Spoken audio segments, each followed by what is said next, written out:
আসসালামু আলাইকুম প্রিয় দর্শক মণ্ডলী। আপনারা দেখছেন দৈনিক প্রদীপ শিকা ইউটিউব চ্যানেল। এখন আমাদের সঙ্গে যুক্ত হচ্ছেন আসসালামু আলাইকুম রহমতুল্লাহি অবরকাতুহু। সম্মানিত দর্শক, আজকের যে প্রসঙ্গটি নিয়ে আলোচনা করব, এই প্রসঙ্গের সঙ্গে আমাদের শৈশবের একটি বিখ্যাত কবিতা কাঠবিড়ালি, কবি কাজী নজরুল ইসলামের। সেই কাঠবিড়ালি যে কবিতার সারমর্ম, এই সারমর্মর আমি মিল খুঁজে পাচ্ছি।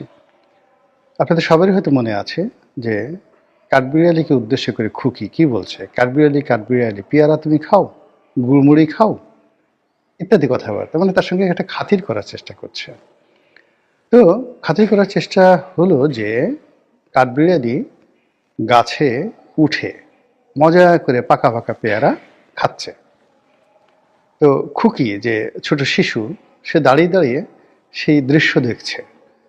তো তার খুব শখ হচ্ছে যে সে সেই পেয়ারা খাবে, কিন্তু গাছে ওঠার সামর্থ্য তো তার নেই, আশেপাশে কেউ তাকে পেরে দিচ্ছে না, কিন্তু সে আশা করছে যে কাঠবিড়ালিটি তাকে একটু পেয়ারা দেবে, একটা পেয়ারা সে সেই খুকিকে দেবে। কিন্তু কাঠবিড়ালি তো সেটা দিচ্ছে না, না দেওয়ার কারণে খুকি একসময় রাগ হয়ে যায়। রাগ হয়ে সে বলে যে তুমি আমাকে যে পেয়ারা দিচ্ছ না, তো এই কারণে তুমি খুব স্বার্থপর, তোমার কুড়োকুষ্টি হবে, তোমার পেটে পিলে হবে, এই আমাকে দেখিয়ে দেখে খাচ্ছ, আমার যে নজর তোমার দিকে যাবে, তো এতে তোমার পেটের অসুখ হবে, ইত্যাদি ইত্যাদি। এবং ছোটকালে আমরা এই কবিতা পড়তাম এবং আজও স্মৃতিতে রোমন্থন করি।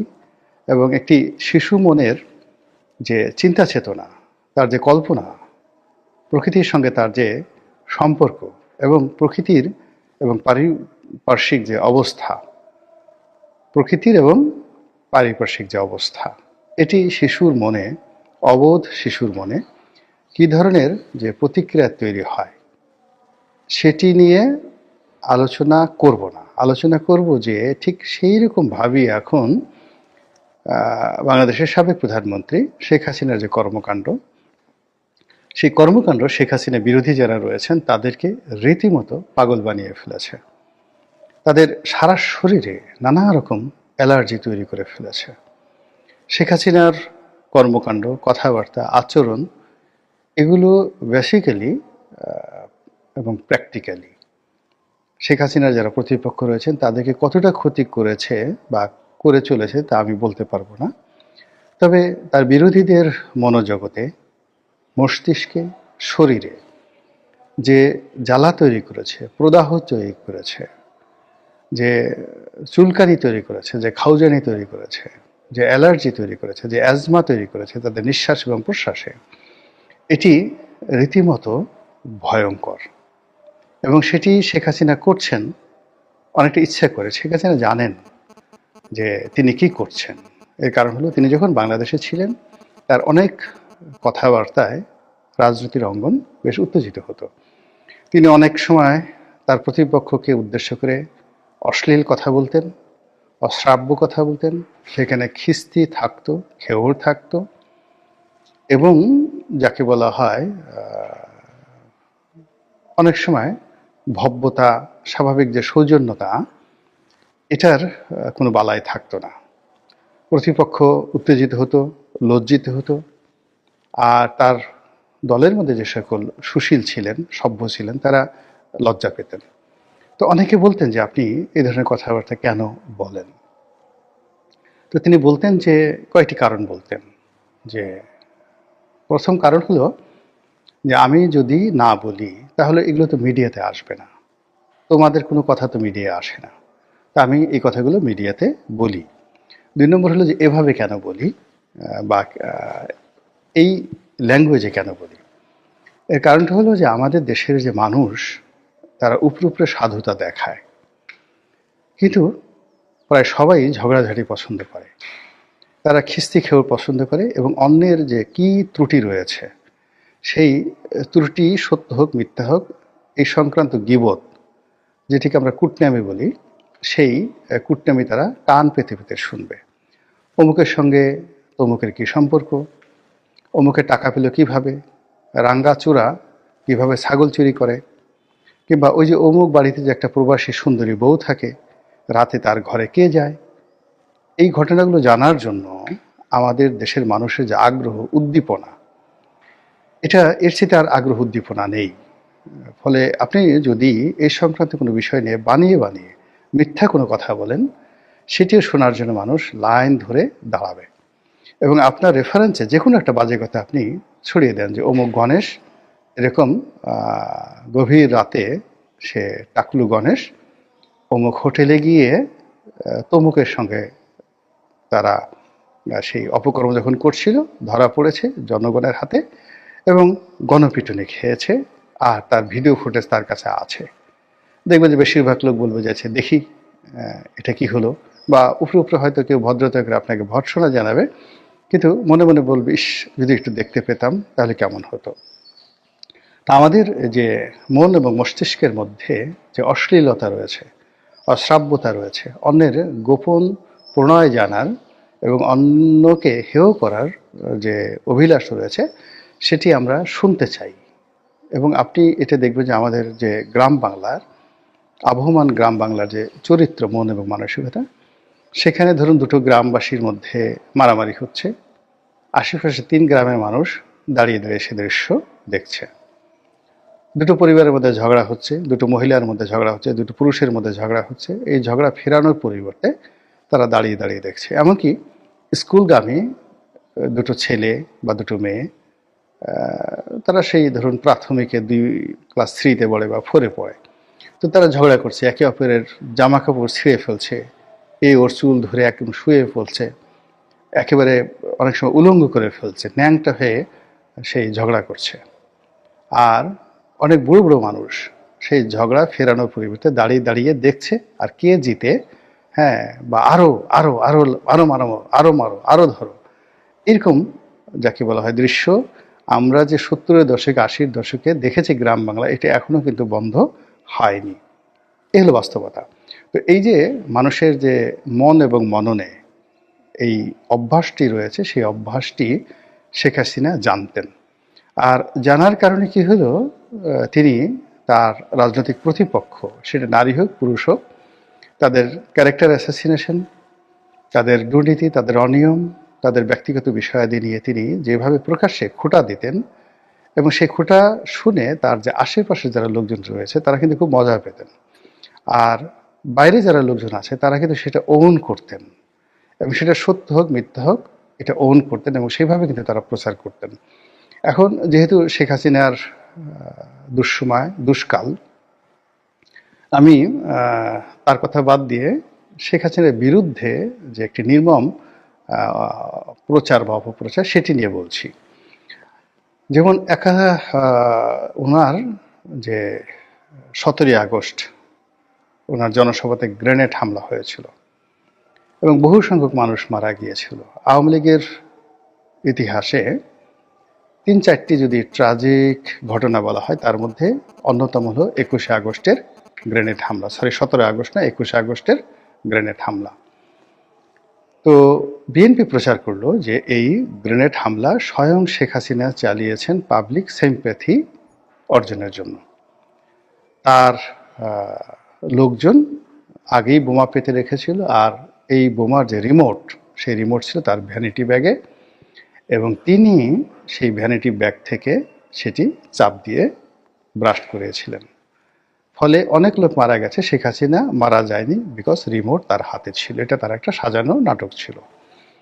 এই কথা আওয়ামী লীগের বিরুদ্ধে বিএনপির লোকজন প্রচার করত। আমি নবম পার্লামেন্টে বিএনপির যে সকল আমার বন্ধু বান্ধব ছিল, যাদেরকে আমরা জ্ঞানী গুণী মনে করি, এবং তাদের নাম আমি বলবো না, বিশ্বাস করেন তারা কিন্তু মনে প্রাণে টিল নাও টুডে এই কথাটি বিশ্বাস করে যে 21শে আগস্টের গ্রেনেড হামলা স্বয়ং শেখ হাসিনা করেছেন এবং তার ভ্যানিটি ব্যাগে রিমোট ছিল। আমার একান্ত আলোচনায় সেই কথাগুলো আমি শুনেছি, এবং তারা একান্ত দৃঢ়তার সাথে বলছে, আরে দোস্ত তুমি কি জানো, শেখ হাসিনাকে তুমি চিনো? তার ভ্যানিটি ব্যাগের মধ্যে এটা ছিল, এবং এটা এবং শেখ হাসিনা নিজেই কাজগুলো করেছে। তো বোঝার চেষ্টা করুন যে অপপ্রচার, মিসইনফরমেশন অ্যান্ড ডিসইনফরমেশন, এটি মানুষের মস্তিষ্ককে কতটা প্রভাবিত করে তার বাস্তব প্রমাণ আমরা এই 21 আগস্টের গ্রেনেড হামলা দিয়ে আমি নিজে যেটা চাক্ষুষ দেখেছি এটা। এবারে চিন্তা করুন বসন্তের জাল পড়া। 1974 সালে বাংলাদেশে এতটা দুর্ভিক্ষ ছিল যে উত্তরবঙ্গের একজন অভাবী মহিলা তিনি তার লজ্জা নিবারণ করেছেন জাল পরে, এবং সেই বাসন্তের জাল পড়া ছবি সারা বাংলাদেশ তোলপাড় করেছিল। আপনি দেখেন তো, মানুষ তো দূরের কথা, একটা ছাগলকে যদি বিশ্বাস বলেন, ছাগলের জবান খুলে দেন যে তুমি একটু বলো তো এই যে একটা মেয়ে তার লজ্জা নিবারণ করার জন্য সে জাল পড়তে পারে কিনা। আর কোনো জাল, এখন তো 1974 কিন্তু কারেন্ট জাল তখনও তৈরি হয়নি।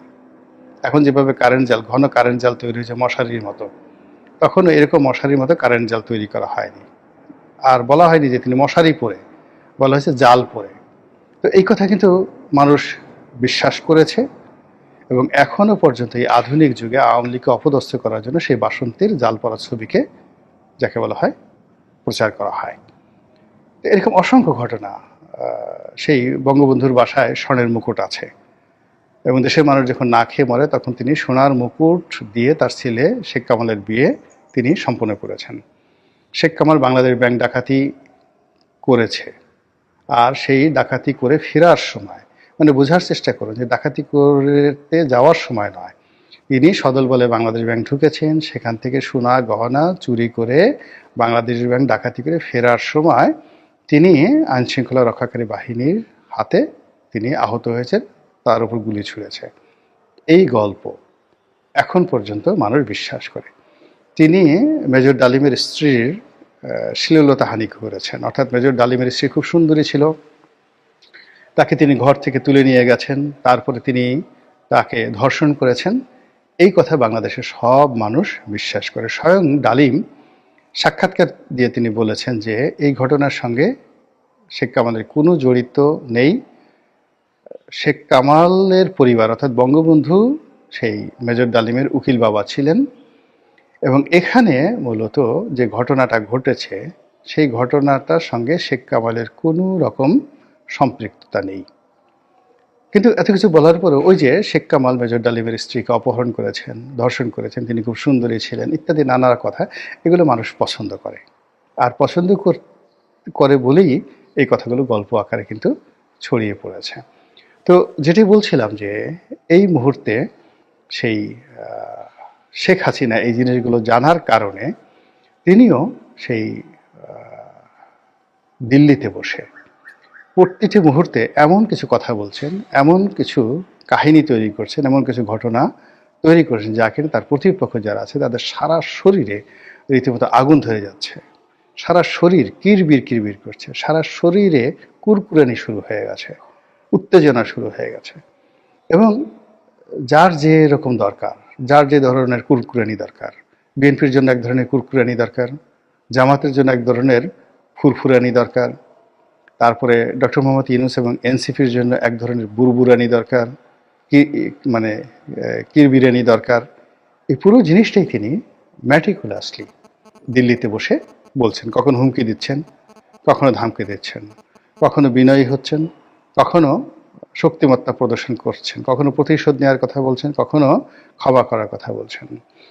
আর একটার পর একটা বিদেশি যে গণমাধ্যম, সারা দুনিয়ার সে মশহুর গণমাধ্যম, সেই গণমাধ্যমে যে সাক্ষাৎকারগুলো তিনি দিয়ে চলেছেন, এই সাক্ষাৎকারের ফলে সরকারের যে সকল কর্তা ব্যক্তি নিজেদেরকে শিক্ষিত ভাবতেন, সজ্জন ভাবতেন, বিশ্ব মিডিয়ার তারা অধিকর্তা ভাবতেন, এবং তারা ভাবতেন যে বাংলাদেশে ডক্টর মোহাম্মদ ইউনূস ছাড়া অন্য কোনো ব্যক্তি নেই যার কথা বিশ্ব গণমাধ্যমে আসতে পারে। BBC, CNN, Al Jazeera, Washington Post থেকে শুরু করে পৃথিবীর তাবৎ নাম করা সেই Time magazine, the Economics, Far Eastern Economic Review, তারপরে শেষে নিউজউইক, এরপরে ইন্ডিয়ান এক্সপ্রেস, দ্য হিন্দু, দ্য ডন, এরপরে সিনহুয়া, এএফপি, রয়টার, এই নামগুলো এরকম শত শত নাম আছে। তো এই সকল সংবাদ মাধ্যম, গণমাধ্যম, পত্রপত্রিকায় বাংলাদেশের যদি কোনো মানুষের সাক্ষাৎকার ছাপা হয়ে থাকে বা কোনো মানুষের যোগ্যতা থাকে, সেই মানুষটি হলেন ডক্টর মোহাম্মদ ইউনূস। আর রাজনীতিবিদরা তো প্রশ্নই আসে না, এরা ইংরেজি জানে না, এদের পিআর ভালো না, এদেরকে মানুষ, বাংলাদেশে যারা রাজনীতিবিদ রয়েছেন, এদেরকে বিশ্ব গণমাধ্যম এদের সাক্ষাৎকার নেওয়াটাকেই বেজ্জতি মনে করে, এদের সাথে কথা বলাটাই অবমাননাকর মনে করে। তো এরকম একটা ন্যারেটিভ যখন সেই চলছিল, এবং ডক্টর মোহাম্মদ ইউনূসকে সবাই যখন মাথায় করে নাচছিল সে দীর্ঘদিন ধরে, মূলত তার এই আন্তর্জাতিকতার কারণে, তাকে সবাই বিশ্ব খেলোয়াড় বলছে, তাকে সবাই বিশ্বের সবচেয়ে শ্রদ্ধেয় ব্যক্তি, সবচেয়ে পরিচিত ব্যক্তি, তার যে নেম এবং ফেম আমেরিকার প্রেসিডেন্টের চেয়ে বেশি, এই যে ন্যারেটিভগুলো মূলত আন্তর্জাতিক গণমাধ্যমে তার সাক্ষাৎকার এবং আন্তর্জাতিক অঙ্গনে তার যে বিচরণ, এগুলোর উপর ভিত্তি করেই কিন্তু তৈরি করা হয়েছিল। এখন এটি শেখ হাসিনা এমনভাবে কুঠার আঘাত করেছেন যে গত 14 মাসে যেখানে ডক্টর মোহাম্মদ ইউনূসের সাক্ষাৎকার ছাপা হয়েছে হাতে গোনা কয়েকটি পত্রপত্রিকায়, এবং সেটি যথেষ্ট বিতর্কের তৈরি করেছে, এটি একটাও ডক্টর মোহাম্মদ ইউনূসের পক্ষে যায়নি। তো সেখানে শেখ হাসিনার সাক্ষাৎকার অলমোস্ট এভরিডে, এই গত 15 দিন ধরে বা 1 মাস ধরে অলমোস্ট এভরিডে তার মন্ত্রীদের, সাবেক মন্ত্রীদের, তার সন্তানের সাক্ষাৎকার যেভাবে আন্তর্জাতিক গণমাধ্যমে ছাপা হচ্ছে, যেভাবে আন্তর্জাতিক গণমাধ্যম শেখ হাসিনাকে নিয়ে, তার পরিবারকে নিয়ে, আওয়ামী লীগকে নিয়ে উৎসাহ উদ্দীপনা দেখাচ্ছে, যেভাবে বাংলাদেশের রাজনীতি, ক্ষমতার পট পরিবর্তন, ডক্টর মোহাম্মদ ইউনূসের কর্মকাণ্ড এবং শেখ হাসিনার কর্মকাণ্ড আন্তর্জাতিক গণমাধ্যমে যেভাবে আসছে, আমরা নিকট অতীতে গত কোনো দিন কখনো এরকম বাংলাদেশের মতো একটা তৃতীয় বিশ্বের দেশের রাজনীতি, পলিটিক্স নিয়ে পৃথিবীর কোনো গণমাধ্যমকে এইভাবে সামনের সারিতে এগিয়ে এসে স্ব-উদ্যোগী প্রচার চালাতে দেখিনি। এখন এই কাজটি শেখ হাসিনা কেন করছেন, কিভাবে করছেন, কার দ্বারা করছেন, কার মাধ্যমে করছেন, সেটা দ্বিতীয় প্রশ্ন। প্রথম প্রশ্ন হলো যে তিনি এই কাজটি করে চলেছেন অত্যন্ত সফলভাবে, আর এই কর্মকাণ্ডের ফলে তার যারা প্রতিপক্ষ তারা রীতিমতো লেতাইয়া গেছে, আঞ্চলিক ভাষায় বললাম, রীতিমতো শুয়ে পড়েছে। আপনি যাকে বলা হয় একটি মৃত ঘাস, সে একেবারে বিকালবেলা দেখবে যে সে মরে যাবে, কিন্তু রাতের কুয়াশা পড়ার পর সে একটু হালকা জেগে উঠল, আবার সকালবেলা যখন সূর্যের আলো আসলো সে যেভাবে আবার মাটির সঙ্গে মিশে যায়, এটাকে আমরা আঞ্চলিক ভাষায় বলি লেতাইয়া গেছে। লেতাইয়া গেছে, গয়াকারে গ্যা, ছয়কারে ছে। তো এটা হলো নুয়ে পড়েছে। তদ্রূপ এই যে শেখ হাসিনা যে কর্মকাণ্ড, সেই কর্মকাণ্ড দেখে, আন্তর্জাতিক গণমাধ্যমে তার কর্মকাণ্ড দেখে তার যারা প্রতিপক্ষ তারা রীতিমতো লেতাইয়া গেছে। এখন সেই লেতাইয়া যে গেছে, সেখান থেকে তারা আবার কখন উঠে দাঁড়ায়, তখন নতুন ইতিহাস তৈরি করে এবং তাদের কর্মকাণ্ড দ্বারা আবার বুমেরাং মানে শেখ হাসিনাকে লেতাইয়া দিতে পারে, সেটি এখন দেখার বিষয়। মহান আল্লাহ আমাদের সবাইকে হেদায়েত দান করুন এবং হেফাজত করুন। আসসালামু আলাইকুম রহমতুল্লাহি ওয়া বারাকাতুহু।